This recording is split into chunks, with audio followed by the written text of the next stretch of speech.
La vie d'une personne, c'est plus facile de juger. Ouais. Parce que je peux prendre mon exemple. Moi, cet été, j'ai fait quand même une dépression assez importante. Pourquoi ? Parce que j'ai une endométriose.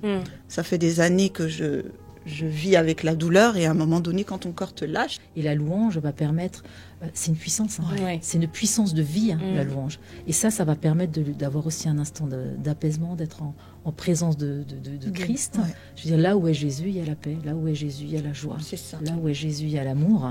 Et c'est ça, c'est...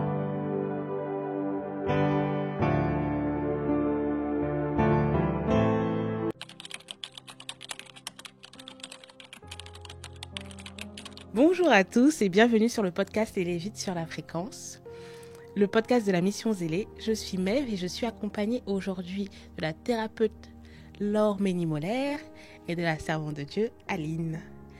Nous allons parler d'un sujet qui est un peu tabou dans notre communauté parfois, la dépression. C'est vrai que la santé mentale, c'est pas un sujet qu'on aborde tous les jours, mais aujourd'hui on aimerait ouvrir la discussion sur ce sujet-là. Parce que je sais qu'il y a beaucoup de personnes qui en souffrent et parfois elles n'osent pas en parler. Même pour commencer, si je peux vous dire, moi j'en ai fait une dépression à un moment donné. En plus c'était pour un vieux truc quand même. Enfin un vieux truc, maintenant je le dis maintenant, mais c'était pour une rupture amoureuse. Et je me suis pas rendu compte que j'étais en dépression parce que c'était pas un sujet qui était abordé du tout. Et donc j'aimerais savoir, est-ce que vous avez des critères pour reconnaître une personne en dépression, que ce soit au niveau professionnel, donc thérapeutique, et au niveau spirituel. Qui veut commencer ? Alors je peux commencer comme ça. On va aller sur le côté physiologique et thérapeutique. Ouais. Alors j'aimerais tout de suite faire un distinguo. Une dépression, c'est pas la même chose qu'un coup de blues, c'est pas la même chose qu'une déprime ou une profonde tristesse. Je crois que c'est un terme qui aujourd'hui est utilisé très facilement quand on n'est pas trop bien. Ah bah t'es en train de faire une dépression.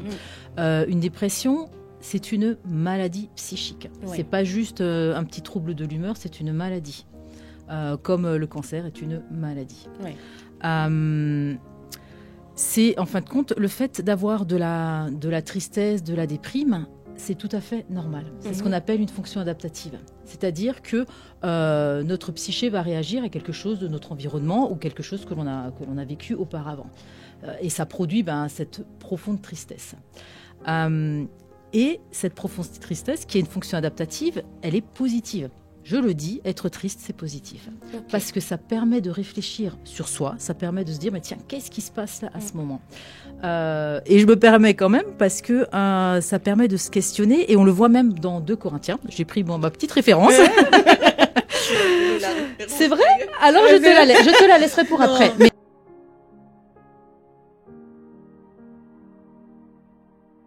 Non, mais je vais te la laisser pour après, mais juste pour dire que c'est pas forcément quelque chose de négatif, autant spirituel que thérapeutique. Donc c'est vraiment pour pouvoir remettre les choses en perspective, comme la joie, comme d'autres choses. Donc quand on parle de dépression, il y a plusieurs symptômes. Ouais. Et il faut qu'il y ait ces 2 symptômes pour parler de dépression. Après, il y a encore des symptômes associés. Il faut qu'il y ait une humeur dépressive qui soit quasiment là toute la journée, pas juste le petit coup de blues de la journée, qui soit présent quasiment tous les jours. Et le deuxième symptôme, c'est une baisse ou une perte d'intérêt pour les activités que l'on fait, pour les personnes. Voilà. Pareil, que ce soit quasiment sur toute la journée, plusieurs jours d'affilée. Et il faut que ça dure plus de 15 jours. Au bout de 2 semaines, quand il y a voilà, cette humeur dépressive, cette perte d'intérêt, on parle alors de quelqu'un qui a une dépression. Et ensuite, il y a plein d'autres symptômes associés qui peut mettre un petit peu le warning. Ça peut être une insomnie ou de l'hypersomnie. C'est jamais, ça peut être l'un et l'autre. Dans la pathologie, c'est pas forcément linéaire. Ça peut être une agitation. Ouais. Voilà. Et ça, c'est souvent les adolescents ou les enfants. Un enfant qui va s'agiter, un adolescent qui part un peu dans tous les sens, ça peut être un signe de dépression. En fait, ça m'a fait tout de suite tilt, mais c'est vrai qu'on n'en parle pas assez, mais les enfants peuvent être en dépression. Et sur le coup, c'est souvent quelque chose qu'on allie aux adultes et pas forcément aux enfants, et on n'y fait pas attention. En fait, ce que tu viens de me dire, ça m'a juste fait tilt dans la tête.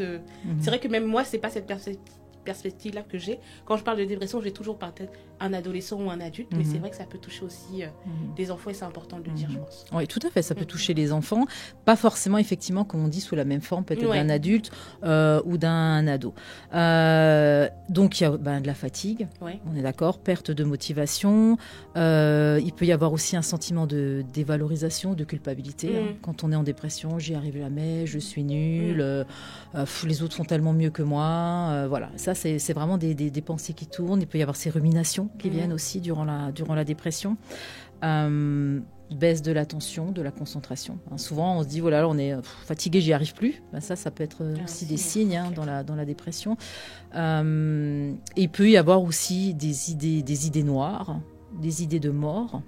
Mais c'est pas parce qu'on les a pas qu'on n'est pas forcément en dépression. C'est pas forcément lié. Souvent, on dit, voilà, tu es en dépression parce que tu as des idées noires ou des idées de mort. D'accord. Donc ça, c'est vraiment des signes. Et il faut qu'il y ait vraiment un impact dans la vie sociale, dans la vie professionnelle, dans la vie familiale. Voilà. Quelqu'un en dépression, il faut vraiment qu'il y ait quand même un avant et un après. Et c'est souvent quelque chose qui s'installe un peu dans la durée, quoi. Parce qu'il y a un petit symptôme, on va un petit peu le cacher, on va pas le dire. Voilà, une personne qui a ces symptômes-là, au début, elle va pas le crier sur tous les toits, quoi. Ouais. Donc vous pouvez peut-être côtoyer des personnes qui sont en dépression sans le savoir, et comme tu l'as justement dit, sans savoir que soi-même on est forcément en dépression. C'est pour ça que je dis que c'est une maladie et ça demande un diagnostic. D'accord. Alors Aline, maintenant à toi, comment on peut s'apercevoir qu'une personne est en dépression? Comment on le perçoit sur le côté spirituel, mais les symptômes restent les mêmes. Tu vois, c'est pas parce que tu es chrétien que les symptômes vont forcément être différents. Mais je veux dire que, par exemple, si c'est quelqu'un qui est actif au niveau de l'église, tu te rends compte parce qu'il prie beaucoup moins, il est beaucoup moins présent les dimanches. Donc à ce moment-là, il faut commencer à être interpellé par la situation et te dire, ah oui, c'est une sœur ou un frère qui a tendance à être assidu, qui vient souvent à l'église, qui prie, qui a le zèle. Et petit à petit, on voit que ça commence à baisser. Donc, c'est le moment aussi pour nous de le soutenir encore plus dans la prière, tu vois, de prendre des temps de prière avec lui, de ne pas hésiter à lui dire que je peux comprendre ce que tu vis, mais il y a aussi une réponse qui est la prière, qui est la méditation, qui est la louange. Si tu n'arrives pas à prier, parce que souvent, quand on est en dépression, on n'arrive pas à prier ou bien on ne se sent plus digne de Dieu, tu vois, malheureusement et tout. Donc quand c'est comme ça, je conseille aux personnes de rester dans une atmosphère de louange et d'adoration, ou bien de mettre des psaumes, parce que les psaumes ont tendance à être réconfortants pour l'âme. Donc c'est important d'être dans cette atmosphère-là pour pouvoir petit à petit reprendre du poil de la bête et puis te dire oui, je vais commencer à prier. Même si tu ne fais pas des prières qui vont durer 15, 20 minutes ou 1 heure si c'était ton habitude, ne serait-ce que de parler avec Dieu. Seigneur, à ce moment, je me sens faible. Je ne me sens pas digne de parler, mais j'ai besoin de ressentir ta présence. J'ai besoin que tu me parles. J'ai besoin de sentir que tu es encore avec moi, que tu ne m'as pas abandonné. Tu vois, c'est un processus et tout, mais la personne a vraiment besoin d'être soutenue dans la prière et non d'être jugée. Or, dans nos milieux, c'est quelque chose qui est assez tabou parce que quand tu es dépressif, tu te dis oui, on va dire que oui, Dieu n'est plus avec moi ou Dieu m'a abandonné ou quel est le péché que j'ai commis qui m'emmène à la dépression, alors que ça peut ne pas être ça. Tu vois, surtout nous, quand tu es pasteur ou que tu encadres beaucoup de personnes, tu cumules aussi leurs problèmes, tu vois. Et si derrière, tu n'as personne avec qui parler de ça, tu peux rentrer dans une dépression. Tu t'imagines que tous les jours, tu résous des problèmes qui sont difficiles et tout, et que toi, tu ne peux pas parler. Mais à un moment donné, tu emmagasines énormément de choses, tu vois. Et ça peut te conduire petit à petit dans un système où tu vas être dépressif, mais tu ne te rends pas compte que tu es dépressif, parce que derrière, on s'attend à ce que tu sois aussi performant. Donc, et est-ce qu'on peut dire du coup que il n'y a personne qui est infaillible à ce sujet-là, parce qu'il y en a, ils pensent que par rapport à leur niveau spirituel, ou leur niveau éducatif, ou leur niveau de vie même, et c'est pas quelque chose qui peut les toucher. Mais il faut être humble. La dépression, ça touche tout le monde. À tout niveau, personne ne peut dire que oui, moi, j'ai les armes, je suis assez fort pour ne pas être dépressif à un moment donné dans ma vie. On ne sait pas de quoi demain est fait. Et si si peut-être dans ton cheminement, tu n'es pas touché par la dépression, c'est par la grâce de Dieu. Ce n'est pas par ta force, tu vois. Donc je pense qu'il faut rester humble à ce niveau-là. D'accord. Et j'ai une autre question. C'est parce que moi j'ai fait des recherches un petit peu, hein, mais je m'y connais pas trop, mais j'ai vu qu'en fait ça peut être aussi, on peut avoir des prédispositions héréditaires à la dépression. Oui. Ouais. Alors effectivement, il n'y a pas un gène de la dépression. Ça n'existe pas, on n'en a pas trouvé. Mais par contre, il y a des gènes, effectivement, soit qui vont être des gènes de protection ou des gènes de vulnérabilité, qu'on retrouve un petit peu disposés à droite à gauche. Donc c'est vrai que si tu as des parents qui ont vécu une dépression, tu as plus de chances, effectivement, de toi-même, tu es plus vulnérable à faire une dépression. Et si tu as déjà fait une dépression, tu as de fortes chances d'en refaire une autre dans ta vie. Ça, c'est quelque chose... voilà. Il y a ce facteur héréditaire. Il y a aussi tout ce qui est au niveau cognitif, au niveau des neurotransmetteurs. C'est pour ça que je dis que c'est vraiment une pathologie. Ouais. C'est-à-dire qu'il y a un dysfonctionnement au niveau de certains neurotransmetteurs, justement dans le système de la récompense, et c'est là que ça fonctionne pas très bien. Donc c'est pour ça qu'il y a cette tristesse, c'est pour ça qu'il y a la perte de motivation, c'est pour ça qu'il y a un désintérêt, parce que les neurotransmetteurs ne fonctionnent pas correctement justement dans ce système de la récompense, où quand tu fais quelque chose, ton cerveau te dit waouh super, hop je vais te donner une récompense et tu vas avoir de la joie, des bonnes émotions. Et bien là ça fonctionne pas. Donc tu vas rester dans cette tristesse, dans cette manque de motivation. Quoi. Donc ça, c'est vraiment quelque chose de très physiologique. Hein. La dépression, c'est lié aussi aux grandes fluctuations hormonales. Oui. C'est pour ça que les femmes font plus de dépression. Ouais. Alors, plus de dépression, par exemple, à la ménopause, parce que là, c'est le chamboulement hormonal. On connaît aussi le syndrome prémenstruel, où des personnes développent justement ces... ça, on connaît ça. Voilà. Et c'est de quoi on parle. Donc, voilà. Alors, ça peut développer une dépression. On connaît aussi la dépression postpartum. Aujourd'hui, on commence enfin à en parler, à déculpabiliser les mamans, de se dire ok, voilà, ça existe. Ça c'est avec les changements hormonaux. Et puis après, il y a des pathologies aussi qui favorisent la dépression. Les hypothyroïdies, par exemple, favorisent les dépressions. Les maladies avec des douleurs chroniques. Voilà, ça développe aussi. C'est des terrains favorables à la dépression. Et après, il y a par exemple des traitements. Les bêta-bloquants peuvent amener, tout ce qui est antihypertenseurs peuvent amener aussi de la dépression. Des doses élevées de corticoïdes peuvent amener de la dépression. On sait que maintenant, avec le Covid long, c'est aussi un facteur favorisant pour la dépression. Donc voilà.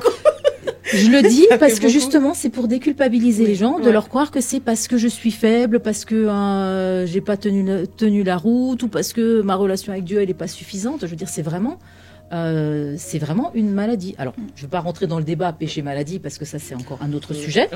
Voilà, qui peut être vrai et qui est aussi biblique, mais faut vraiment voir que c'est quelque chose psychique et physiologique. Voilà, et ça c'est vraiment important. Et après, il y a tous les facteurs environnementaux.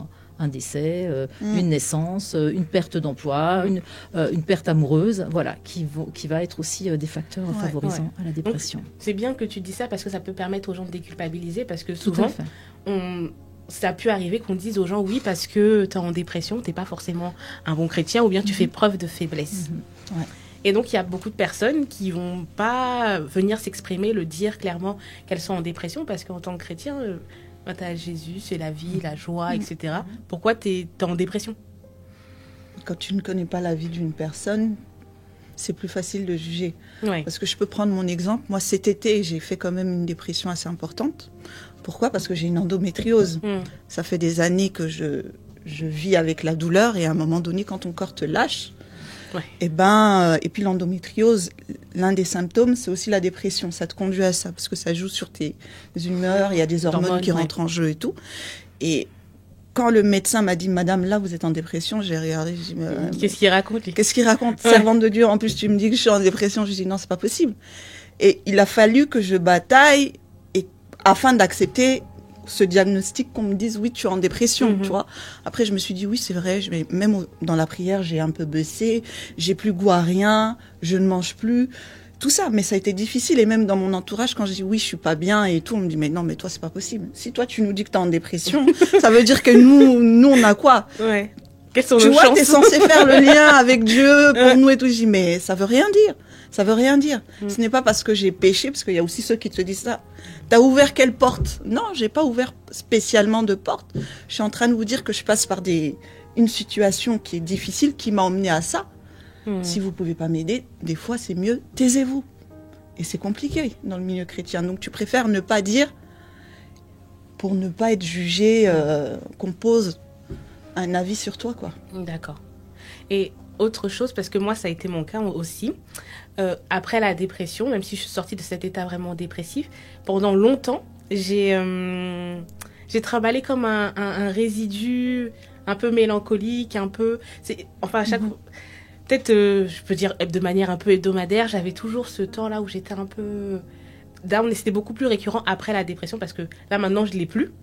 Et au début je me posais des questions, je me suis dit mais c'est moi qui ai un problème ou est-ce que c'est normal que il y a des personnes par exemple après une dépression elles s'en remettent assez de manière assez drastique ou en fait il peut y avoir encore des résidus C'est qu'elle est peut-être pas forcément complètement résolue. On va dire que c'est un temps peut-être de convalescence. Je crois que voilà, il y a voilà, il y a les symptômes, mais chacun les vit à sa propre manière. Et puis, on n'a pas tous le même environnement, on n'a pas tous la même histoire. Donc, on va faire face à certains symptômes de manière différente. Donc, il y a un peu cette tristesse. Alors, c'est peut-être pas forcément la dépression, mais ça peut... Moi, quelqu'un qui viendra me voir en me disant, voilà, j'ai fait une dépression et pourtant, voilà, je suis quand même toujours encore un peu triste.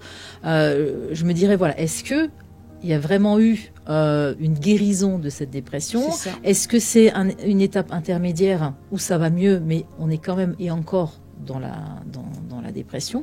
Ou alors, est-ce que cet épisode-là a touché à autre chose de sa vie, de ses propres croyances, son histoire, et on va peut-être alors travailler une autre voie. Comme je te disais, des fois, les personnes viennent avec une problématique et souvent... Voilà, le problème est vraiment ailleurs. Et voilà, ça c'est le travail aussi du thérapeute, quoi.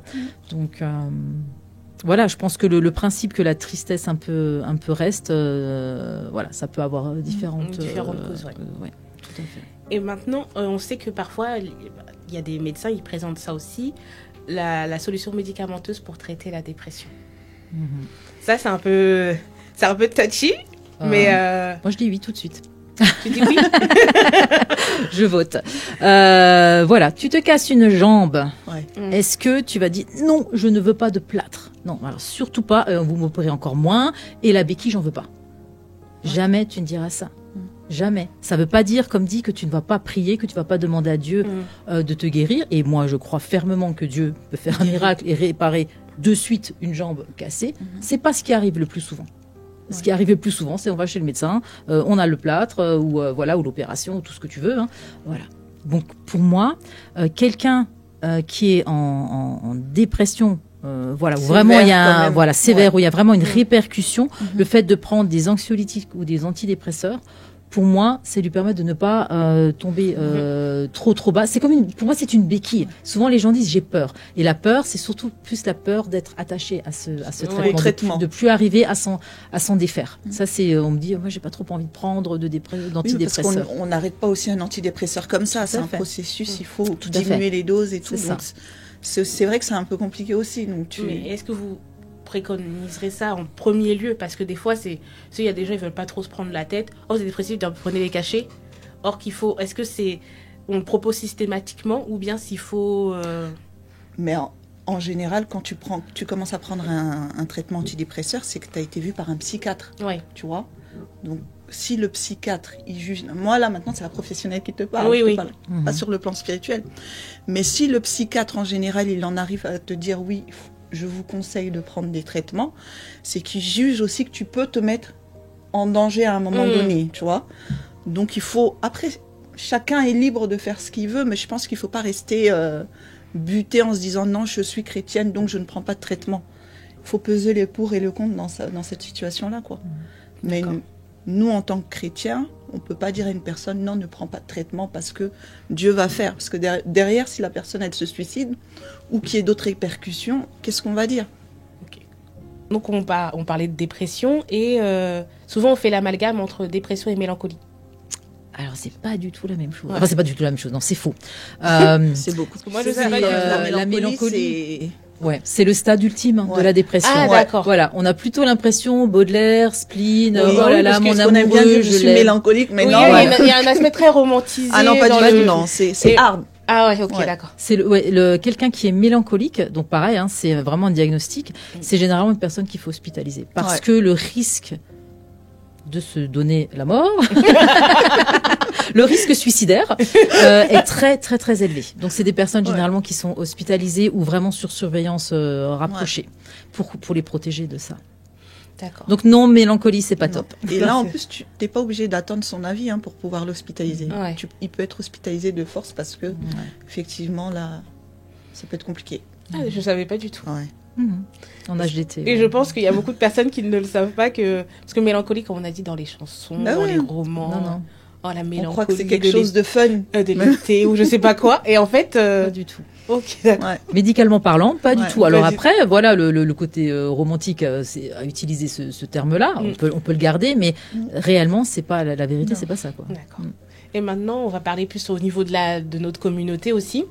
Comment on peut aider quelqu'un de mélancolie, pas de mélancolique, pardon, Dépressif. de dépressif. Qu'est-ce qu'on peut mettre en place dans les assemblées de manière fixe? Parce que c'est vrai si on détecte, on peut aller aider la personne, mais s'il y a des structures qui sont mises en place, peut-être que ça peut changer la différence et prendre en charge même avant que ça aille un peu trop loin. Vous avez des idées? Vous avez déjà pensé à ça? Je sais pas. Mais je pense que ce serait bien qu'il y ait des points d'écoute dans les églises. Des personnes qui sont assez qualifiées. Ouais. Tu vois, pas tout et n'importe qui, mais qui ont au moins, suivi une mini-formation, tu vois, et qui puissent encadrer ces personnes-là, qui est vraiment des points d'écoute où tu sais que quand tu as besoin, il y a quelqu'un qui est là, qui peut t'écouter, qui peut aussi te donner des solutions au regard de la Bible, qui peut passer te voir, parce que souvent, quand on est dans cette période-là, on se rend compte qu'on est seul. On n'a pas de visite, on n'a pas d'appel, et ce serait bien que l'Église soit un peu plus disposée à voir les personnes, à se déplacer, à les écouter aussi.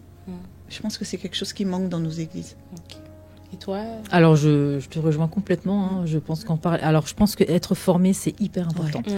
Parce que la première des choses, comme dit, c'est d'être dans l'écoute. Et l'écoute, c'est quelque chose qui s'apprend. Ouais. La réelle écoute active, c'est vraiment ça s'apprend.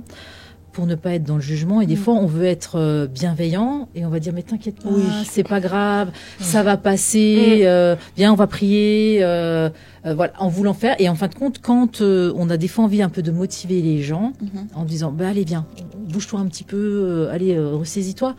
Vous lui mettez son incapacité en plein visage. Et ça, c'est encore pire, quoi. Si vous mettez le pied sur sa tête, c'est la même chose, hein, je veux dire. Donc, il faut vraiment être vigilant à ça dans le fait d'accompagner une personne en dépression, parce que c'est quelque chose qui est très difficile, surtout quand la dépression est longue. On peut très vite être découragé. On a l'impression que ce qu'on fait n'a pas d'impact, mais c'est faux, parce que comme tu disais, le fait souvent, c'est des gens qui sont seuls. Et dans la prise en charge de la dépression, c'est une prise en charge, on va dire, pluridisciplinaire ou multifactorielle, dans le sens où ça va être plein de petites choses, plein de petits jalons dans la journée de la personne. Effectivement, c'est-à-dire passer du temps avec la personne. Il faut aussi pouvoir l'aider peut-être à faire des sorties. Parce que le but, c'est de sortir de la rumination aussi. Donc, à son niveau, c'est-à-dire, allez, je viens te chercher, on va un petit peu se promener, enfin trouver des choses qui peuvent être un petit peu motivantes. Et même si la personne dit, j'ai pas envie, bon, hop, je le fais, et c'est pas grave. Vous avez été là, vous avez été un soutien à un moment. Il faut pas beaucoup attendre en retour. Ça, c'est vraiment le conseil que je donne quand on accompagne quelqu'un, quand on est aidant d'une personne en dépression. N'attendez pas forcément un retour, parce que sinon vous allez être découragé. Mais sachez que vous êtes là, et l'objectif, c'est qu'elle a pu peut-être pendant 3 minutes aller prendre le soleil, et elle est sortie de chez elle. Un autre facteur qui est important, c'est tout ce qui est hygiène alimentaire. Les gens ont une hygiène alimentaire pourrie, et ça joue effectivement sur la dépression, physiologiquement. Donc de se dire, aujourd'hui je t'apporte à manger, même si vous n'êtes pas quelqu'un qui avait une facilité à écouter ou à être en relation, ça vous met mal à l'aise, et dans l'église vous avez toujours des personnes qui aiment cuisiner. C'est vrai. Voilà, moi je participe. Voilà, c'est pour ça que j'ai dit ça peut être vraiment une équipe, une chaîne, voilà, ou une chaîne de soutien. Voilà, toi tu peux faire ça, toi tu peux faire ça. C'est quelqu'un qui peut prendre des nouvelles et justement si la personne est en traitement, de temps à autre, lui dire alors comment ça se passe ton traitement, pour un peu surveiller, pour voir si c'est suivi. C'est plein de petites choses comme ça. Et comme tu le disais, le principe de donner de la place à la reconnaissance. Alors la reconnaissance, c'est un médicament d'une puissance absolue. Donc pour mettre de la place à la reconnaissance, il faut arriver un petit peu à sortir ce qui ne va pas. Là, je suis en train de suivre justement une dame qui est en dépression depuis des années. Et c'est ce que je lui disais. J'ai dit, voilà, quand tu vas rencontrer Dieu, tu vas te déposer tout ce qui va t'empêcher. Alors, elle a un carnet et elle va noter. Voilà, aujourd'hui, qu'est-ce que je ressens là ? C'est ça, c'est ça, c'est ça. Sur quoi je peux être reconnaissant ? J'ai peut-être réussi à me lever, ou aujourd'hui j'ai vu un rayon de soleil, ou j'ai caressé mon chien, c'est ça. Et tu le prends et tu le poses. Et après tu rentres en relation. Et la louange va permettre, c'est une puissance, c'est une puissance de vie, la louange. Et ça va permettre d'avoir aussi un instant d'apaisement, d'être en présence de Christ. Je veux dire, là où est Jésus, il y a la paix. Là où est Jésus, il y a la joie. C'est ça. Là où est Jésus, il y a l'amour. Et c'est ça, c'est aussi accompagner. Alors, venir peut-être chanter avec la personne, venir, comme tu le disais, prier, écouter, voilà, de manière très simple. Même si c'est juste peut-être 5 minutes. Mais ce sera 5 minutes données dans une journée. C'est vrai. C'est important, vraiment important. Super. J'aimerais aussi qu'on s'adresse aux personnes dépressives, parce que on en a déjà parlé un peu en off, en tout cas avec Aline. Et je sais qu'il y a beaucoup de personnes où j'ai entendu leurs témoignages et leur manière de parler, où en cherchant de l'aide, ils ont été blessés. Et donc, j'aimerais qu'à travers le vecteur de ce podcast, on puisse adresser quelques paroles de réconfort aussi à ces personnes-là. Parce que, par exemple, la personne va dire, oui, on parlait ça tout à l'heure, je suis en dépression, oui, mais qu'est-ce que tu as fait pour être en dépression ? En dépression, est-ce que tu as péché ? Oh, mais je suis en dépression, lis ta Bible. Ah, moi, je suis en dépression, il faut, peut-être si tu montes un peu plus dans la prière, je suis en dépression. Ah, mais est-ce que toi, tu connais vraiment Jésus ?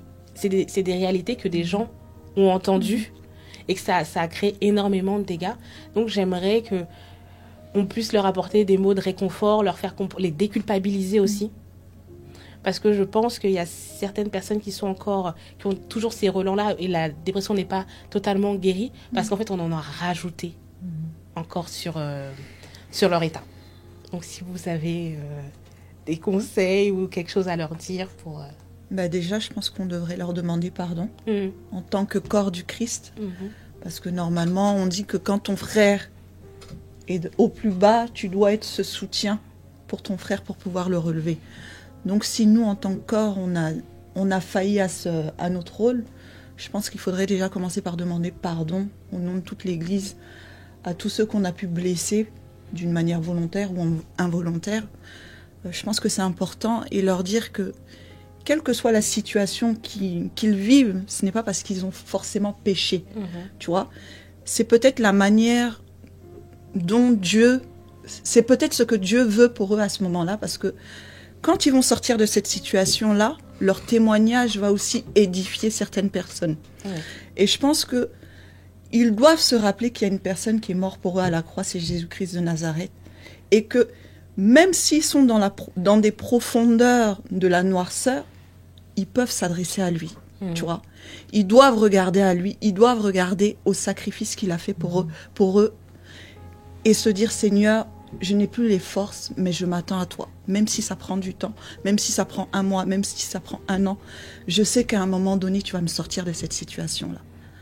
Et s'ils veulent parler, on est là. Ils peuvent aussi écrire sur la chaîne. On peut prendre des temps de prière pour eux. Qu'ils ne restent pas seuls, qu'ils cherchent des personnes bienveillantes, des psychologues. J'en ai cherché sur Paris pour essayer de voir, mais il n'y en a pas beaucoup. Donc vous aussi, les psychologues chrétiens, s'il vous plaît, si vous pouvez mettre ça sur Internet pour que les gens qui sont dans le besoin puissent vous contacter, je pense que c'est important. D'accord.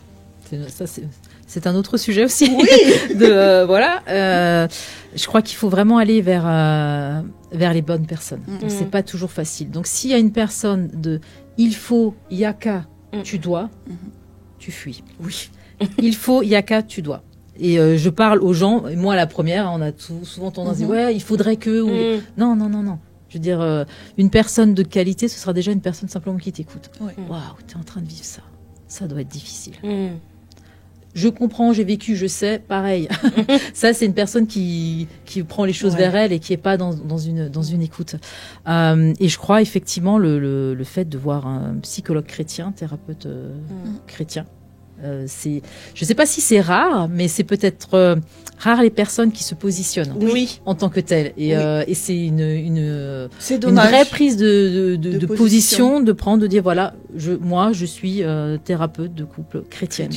Voilà. Donc, parce que j'en ai trouvé beaucoup, musulmans, thérapeutes. Ouais. J'ai cherché toute la nuit hier soir, j'en ai trouvé qu'une, en Île-de-France. Sérieux? Oui. Officiellement, sur Google et tout. J'ai tapé, tout, j'en ai trouvé qu'une. Et en plus, dans le 77, il faut pouvoir y aller. Alors, tu peux faire de la visio aussi. Moi, je propose je propose en visio parce que je sais que justement, c'est rare. Et puis, de pas forcément... voilà. Et après, il y a Famille Je t'aime aussi. Je le dis parce que Famille Je t'aime fait aussi, justement, on peut vous mettre en lien. Ensuite, il y a les conseillers chrétiens, il y a le conseiller chrétien relation d'aide, qui aussi peut mettre en lien avec des psychologues chrétiens. D'accord, voilà. Donc Famille Je t'aime et... conseiller chrétien de France. Okay. CCF, conseiller chrétien de France. Vous pouvez aller dessus et puis voilà, il y a des psychologues chrétiens aussi. Et c'est souvent des choses qui se font en visio parce que voilà, il n'y en a pas beaucoup, pas beaucoup en France. Ouais. D'accord. Donc vous voyez, il y a plusieurs solutions qui s'offrent, notamment s'il y a un problème au niveau de la distance. Vous pouvez toujours demander de suivre de l'aide en visio. Et comme on l'a dit plus tôt, si tu es une personne en dépression et que tu as été blessée et qu'on en a rajouté sur tes problèmes, en tant que corps de Christ, si ça peut toucher ton cœur, on te demande pardon. S'il n'y a pas quelqu'un qui a été à l'écoute pour toi, si on t'a blessé encore plus ou si tu t'es senti encore plus seul que tu l'étais, on te demande pardon. Voilà. Et là, je vous remercie, mesdames, d'avoir pu parler de ce sujet. Avec plaisir. D'avoir pu amorcer et peut-être ouvrir la discussion pour d'autres, ou même que certains aussi puissent réaliser qu'ils en souffrent. Merci beaucoup. Merci. Merci de nous avoir regardés.